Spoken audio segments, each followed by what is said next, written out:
I was just reading a short time ago. There's a famous monk teacher in Tibet called Patro Rinpoche, and there's a quote from him.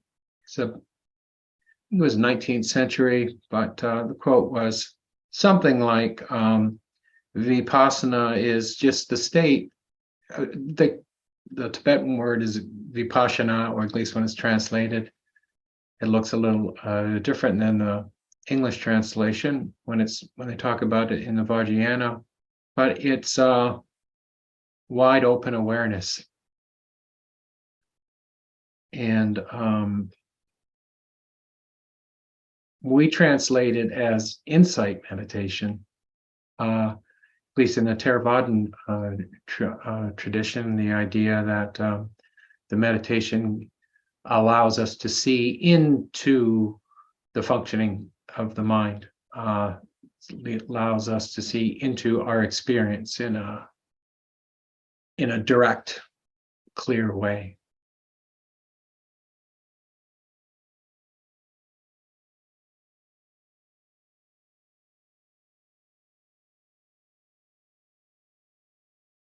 And that is, they are pointing to the same thing. The last class I was talking about, I think I used the word the witness, the watcher. I've been moving more into talking about that the last couple of classes. We've done a lot of calm work. We've done a lot of the breath work, a lot of the anapanasati, and that's good. And we can't forget that, and we'll come back to it again and again, the breath work. But ultimately, the breath work is to bring us to a place where we are able to watch. We are able to watch, we are able to be with our experience.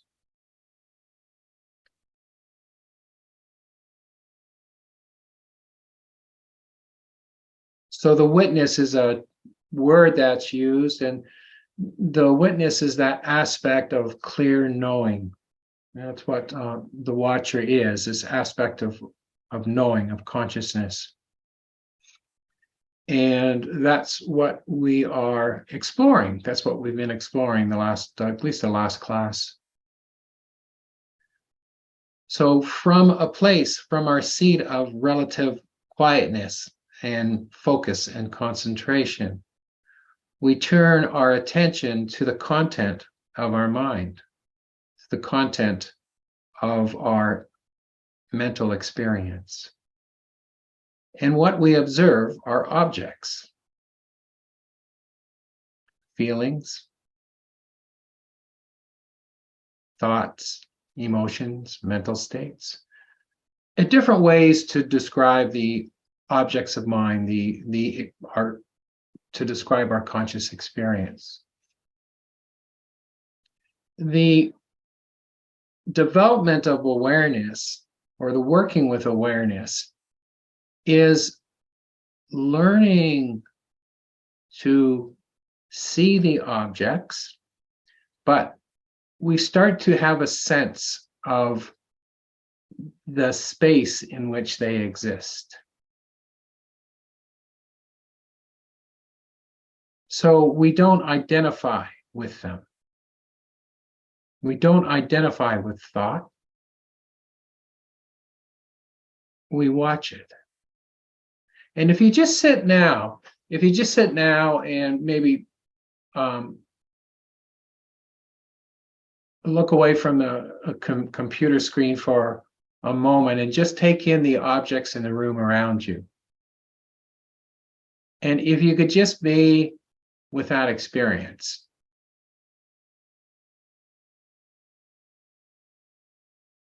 Just be with your experience of being aware of being in the room that you're in.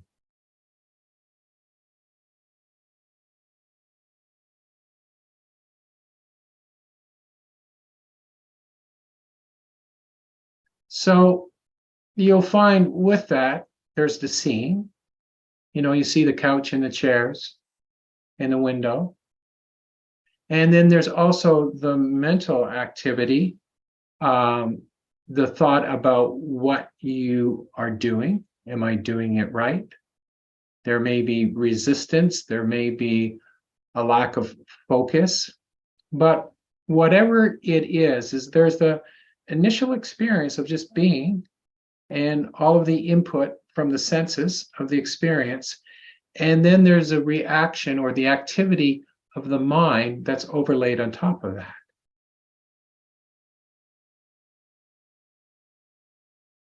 But all of that is happening in this field of awareness. So again, look away from the computer screen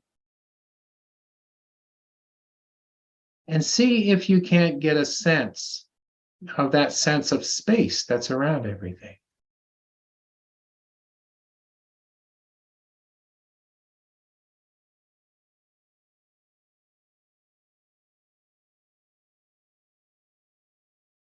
So when we're looking at that space, what we're actually looking at is the watcher, or we're getting a sense of the watcher.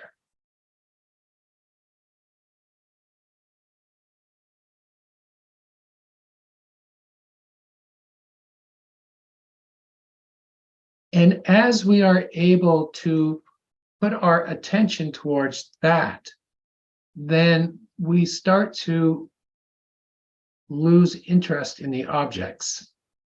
The objects don't carry as much weight because our attention is on this awareness that's here.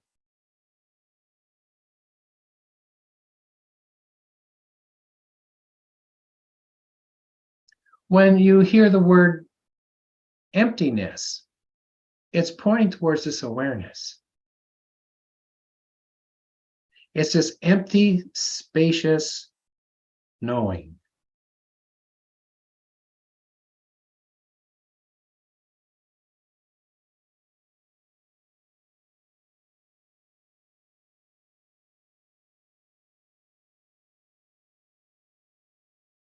So we start to develop a relationship with that.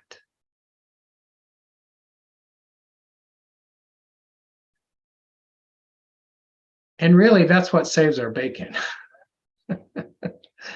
Because you're not going to control the mind. You're not going to control events around you. We do the best we can do. But it's this spacious awareness that is at the heart of our experience.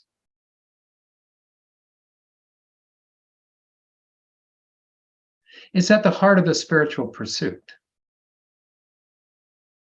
because it's an expression of our essence.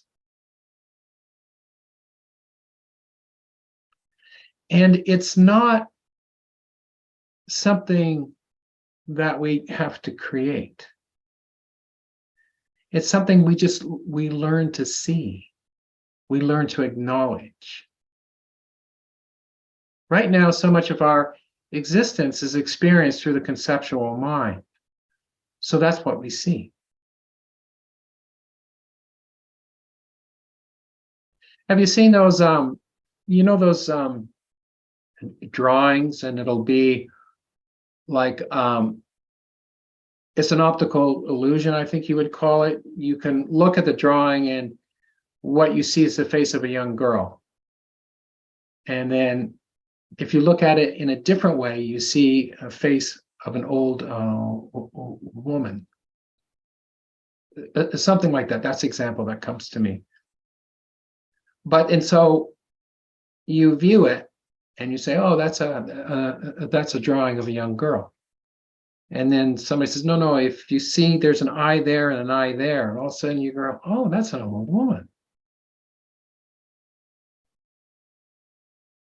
That's the way the mind works, right? We have our perceptions, and we look at something and we assume that that's what it is. But if we look at it in a different light, we see something else.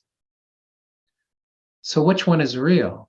It can't be both an old woman and a young woman. It's one or the other.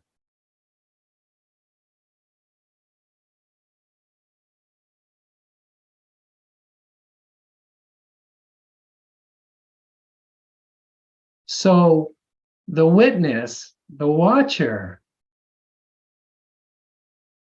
is not part of that process.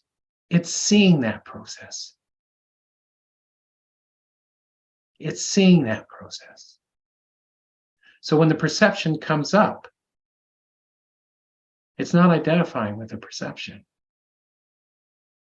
And we are learning to put our attention, instead of on the object, instead of seeing the old woman or the young woman, we're learning to identify with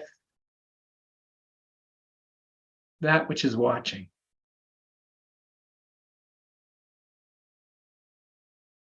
But once again, it's not something that we create. Samadhi is something we create. Calm is something we create. Mindfulness is something that we create.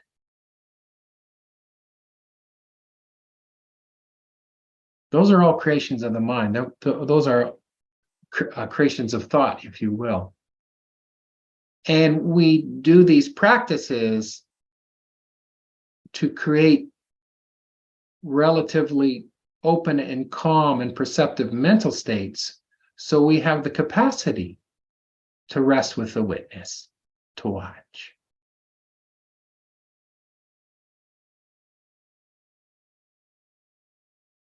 So this is where our work is. And as a practitioner, what we do is we go back and forth between the development of calm and mindfulness and learning to abide in the watching. When you are not caught up in concept or thought, in that instant, you are the watcher. You might lose it the next moment, but it's always there. It's where you're putting your attention. If you're putting your attention on the objects of mind, then you're not seeing that.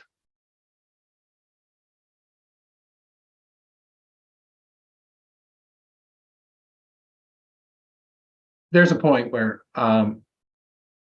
there's a point in no matter what your mind is doing, you see it. But right now we're training.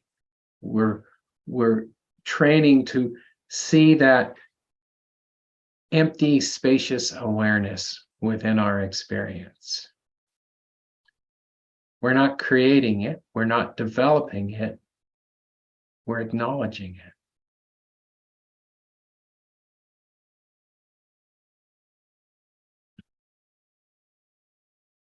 So Carol Powell sent me, she's here in our group. She's a relatively new member here. I think you're from Atlanta, right? So she's from Atlanta. So last week I talked about the witness, and apparently, and she sent me this beautiful poem, and it's like right to the heart of it. Gets right to the heart of the matter. And I was reading the poem today and thinking, it's why it's really important that we support the arts. And it's really important that we support artists. Just how important it is to support people who look for ways to express things that most of us have a hard time expressing. So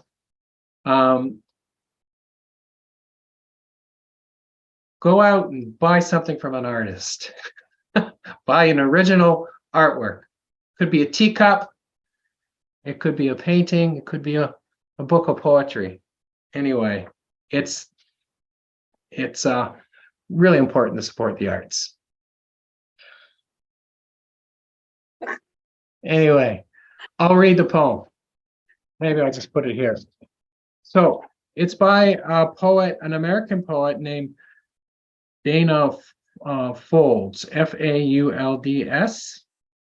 And the book of poetry it's from is Go In and In. She was a yoga student in the States, and she's got quite a few books of poetry if you look her up.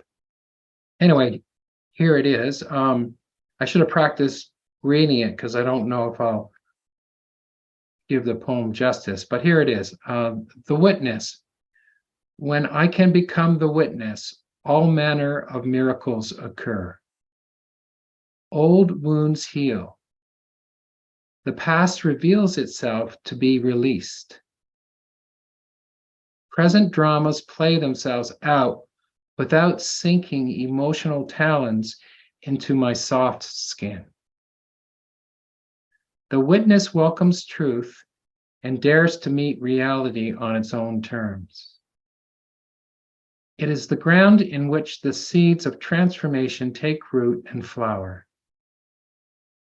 When the witness is awake, the lake of the mind is still in that mirrored surface.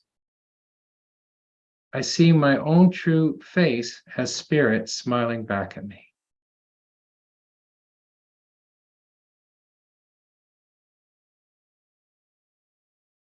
So that's it. I can send it to you. I can send it to this group after class, perhaps, if I can figure that out. But there's just, I mean, just the first line, when I can become the witness, all manner of miracles occur, old wounds heal. And, you know, we are constantly working with our stuff. And there's different ways to work with it, for sure. But the ability to just watch, the ability just to be and watch and not get tangled up in, is a very, very powerful practice.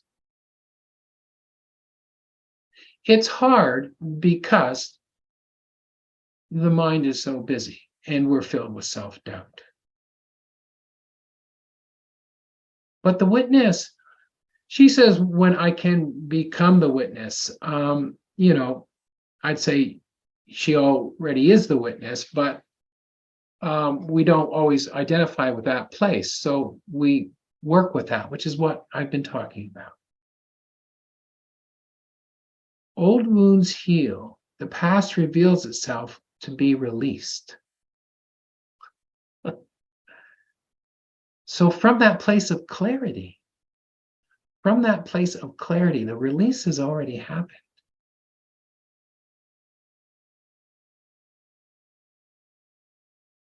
It's like I was saying that we don't have to create the witness. We don't have to create awareness. It's already there. The release is already there. The healing is already there. The liberation is already there. Mm-hmm. We just have a hard time showing up. Mm-hmm. But it's already there. So what we do is we develop this ability to develop a relationship with the witness, and we learn to abide with the watching. And in that watching, all manner of miracles occur.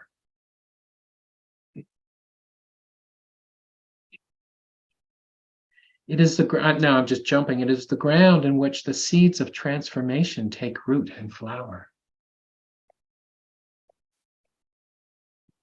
When the witness is awake, the lake of the mind is still.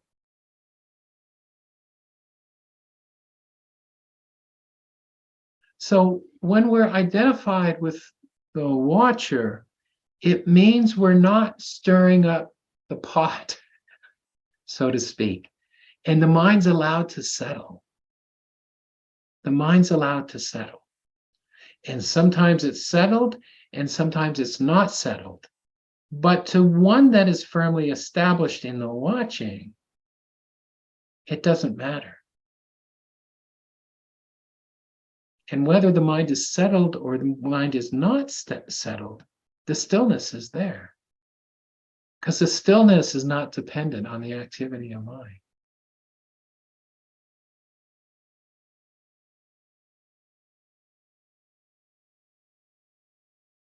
The stillness is not dependent on the activity of mind.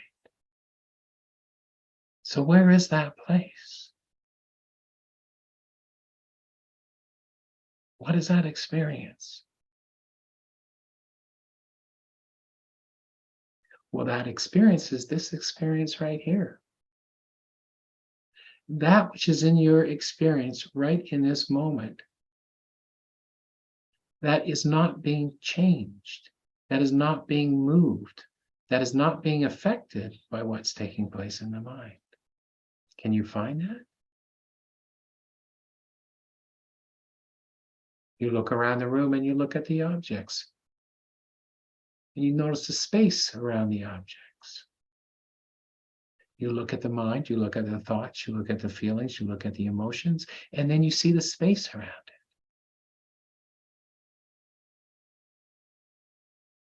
That's the stillness. That's what is unchanged, whatever furniture you have in the room.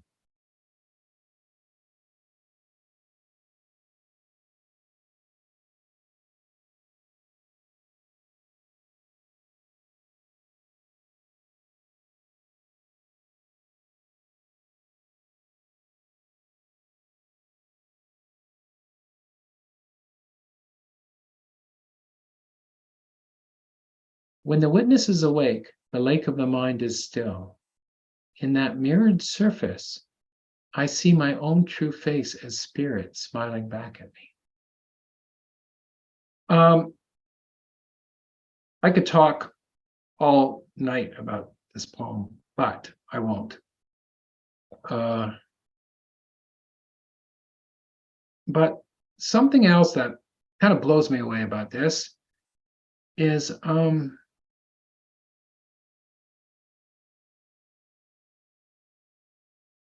this is written,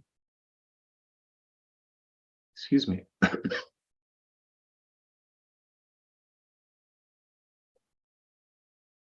This wasn't written by the Buddha or by a monk 2,000 years ago or 1,000 years ago or somebody in a cave in Tibet.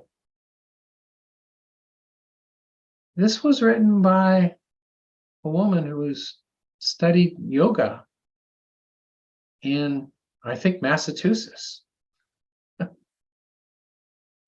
Right? This is us. This insight, this connection, this person has a gift for words, obviously. But what she tapped into is she just tapped into this experience that we all have. She tapped into it with a very clear mind, a very quiet mind. But, you know, it's not because she lived in Massachusetts.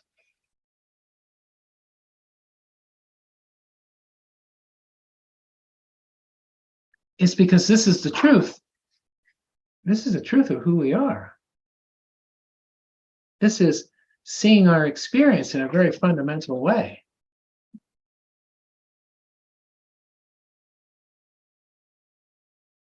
So when you turn your head away from the screen and just sit with the objects in the room, just sit quietly and look.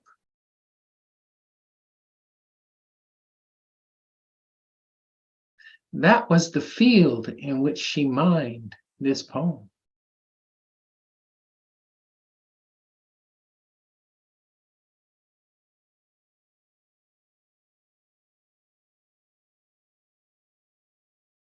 It's the same field. It's the same field, it's the same place. The objects may have been different, but the space is the same space, the same place on that level. So it's good to contemplate that. It's really, really good to contemplate that when you're having your doubts.